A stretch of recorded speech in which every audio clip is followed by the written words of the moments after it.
Pasa World.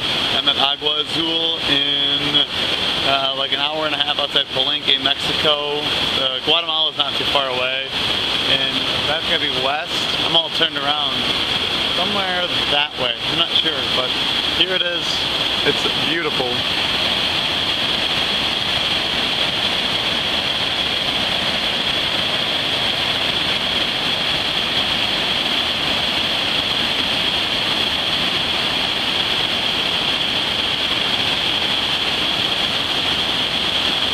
Color is unbelievable.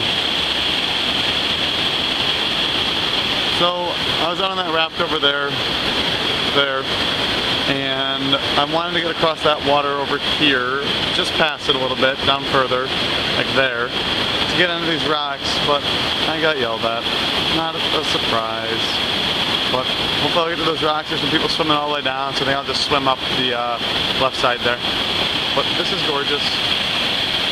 Agua Azul.